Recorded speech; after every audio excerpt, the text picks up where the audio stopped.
So sa lahat po ng gustong maging butcher, ano po yung invitation niyo sa kanila? So sa lahat ng mga gustong mag-career change, like most of our students, they were not butchers to begin with. They started as policemen, call center agents, jeepney drivers, dahil sa supermarket.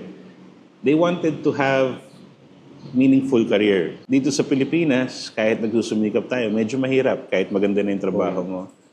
So ang naging stepping stone nila is actually enrolling in IBTSI. They trained with us, they learned to become competent butchers, and then eventually became proficient after several years working here locally. Now they're abroad. How to get in touch with us? So you can visit our Facebook page, IBTSI, Infinity Vocational Training School Incorporated, and also our webpage, www.ibtsi.com.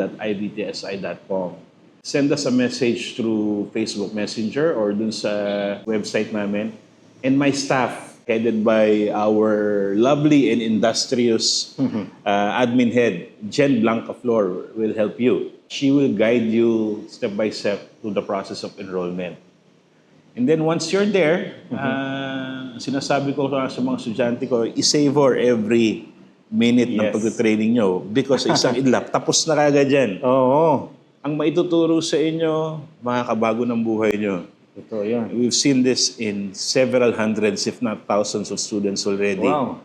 Marami nang nasa abroad. Maybe someday, you will get to meet those people, interviewin nyo sila, how they started, why they chose IBTSI, and where they are now.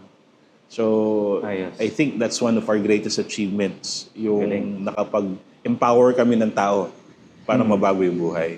Yung mga limited po yung budget nila, sir. May scholarship program po ba yung tulong sa TESDA or paano po ito? Every so often, nagkakaroon ng TESDA scholarships. Those would be for slaughtering operations muna. Isa pang source ng free training, and this is also applicable for slaughtering or meat cutting, is yung OWA scholarships. OWA? Tama-tama, kasi you're advocating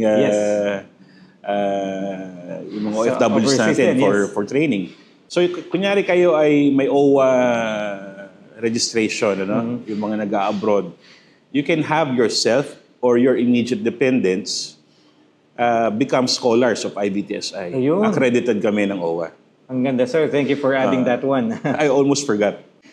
For retail meat cutting, unfortunately, hindi tayo nagbibigay ng scholarships. There's no scholarships from TESDA.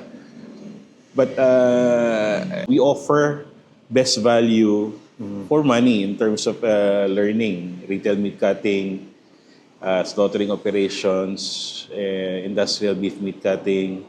Kami yung pinakamura. Pero yung matututunan nila, I don't think they can learn it anywhere else. Ayan. As mentioned by Sir Roy kanina, yung years of expertise nila combined with the trainers, value for money yung sinasabi ni Sir. Then, if you would like to know about the price, may contact number tayo dito, yung page ni na Sir. Para hindi po kayo ma-scam, naka-post sa screen yung official page nila and yung contact numbers nila. Thank you.